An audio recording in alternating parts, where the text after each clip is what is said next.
Riaperta ufficialmente la filiale di Farra di Sonzo della Cassa Rurale FVG al termine di un intervento di ristrutturazione che conferma una scelta precisa: essere sempre più vicini alla comunità, rafforzando una presenza che nel tempo è diventata parte integrante della vita del paese. Gli spazi rinnovati sono stati progettati per essere prima di tutto luoghi di consulenza e ascolto, ambienti più luminosi, maggiore riservatezza nelle aree dedicate agli incontri, organizzazione funzionale pensata per migliorare l'esperienza di soci e clienti. L'obiettivo è quello di mantenere e rafforzare relazioni di fiducia con famiglie e imprese locali, offrendo un servizio attento, competente e vicino alle esigenze quotidiane. A Farra di Sonzo il credito cooperativo affonda le proprie radici nel 1903. Da allora la banca è cresciuta a fianco della comunità, sostenendone iniziative e accompagnandone lo sviluppo, contribuendo con continuità alla vita sociale, culturale e sportiva della comunità stessa. Noi stiamo da tempo toccando con mano quanto ciò sia importante, perché abbiamo le nostre filiali sparse sul territorio, abbiamo visto chiudere tante realtà bancarie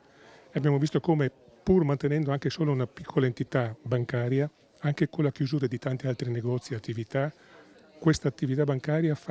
sostituisce e fa da polo di attrazione, da polo di socializzazione. Non è facile mantenere perché proprio il fatto che tutte le altre realtà bancarie in rosso le chiudono sottintende un aspetto economico importante, ma noi Casse Rurali abbiamo questo nostro obiettivo di presenza sul territorio sia nello spirito che nello statuto, ma anche nella nostra volontà, consapevoli che per riuscire a farlo naturalmente dobbiamo essere addirittura più bravi degli altri, perché dobbiamo superare quelle difficoltà economiche che fanno chiudere gli altri. Ma siamo soddisfatti e ci stiamo riuscendo. C'erano dei timori anche espressi da parte dei nostri stessi soci che ci ritirassimo da paesi così piccoli. Questa inaugurazione invece comprova che intendiamo restare, associata anche al fatto per esempio che apriremo tra poco una filiale a San Giorgio di Nogaro e quindi diamo prova alla nostra base sociale che le nostre intenzioni non sono solo teoriche. Fausto Visentin, direttore della filiale di Farra di Sonzo, com'è il vostro rapporto con la comunità in un momento storico in cui tante operazioni bancarie si possono fare online? La comunità di Farra è composta da 1600 abitanti circa, sono tutti sempre stati molto legati al territorio, alle tradizioni, di conseguenza anche la Cassa Rurale. Diciamo che dopo la pandemia sono aumentati l'utilizzo di tutti gli strumenti digitali, per cui tanta clientela diciamo che sarebbe potuta allontanarsi dalla filiale, invece abbiamo avuto la fortuna di mantenere sempre questo rapporto di consulenza e di dare più tempo ai clienti per sviluppare meglio certi argomenti e quindi diciamo che questa variazione non l'abbiamo subita molto. C'è ancora umanità, quindi? Sì, la nostra fortuna è che siamo una cassa rurale per cui la stretta di mano ha un valore molto importante, rafforza le relazioni sul territorio ed è merito anche dei nostri predecessori che in passati sono sempre stati molto disponibili con tutti i clienti.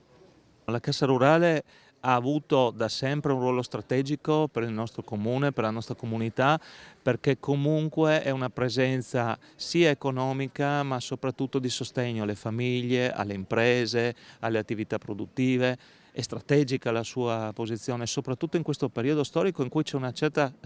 diradazione della presenza delle attività bancarie e noi abbiamo una popolazione anche anziana, quindi il fatto di avere presente una Cassa Rurale all'interno di una comunità di 1650 anime non è cosa scontata. Per noi è stato un evento importante il fatto che la Cassa Rurale abbia deciso di reinvestire ristrutturando una sede già preesistente, perché questo conferma che abbiamo un ulteriore futuro, mi auguro di altri 100 anni, con la Cassa Rurale. E la Cassa Rurale ha sostenuto tante iniziative di questo comune, delle associazioni, conosce i cittadini, li conosce in tutte le loro peculiarità e ha dato una mano, quindi dobbiamo uscire dalla visione della banca come semplice sistema economico, ma la banca è proprio parte integrante della comunità ed è praticamente famiglia quasi per Farra di Sonzo.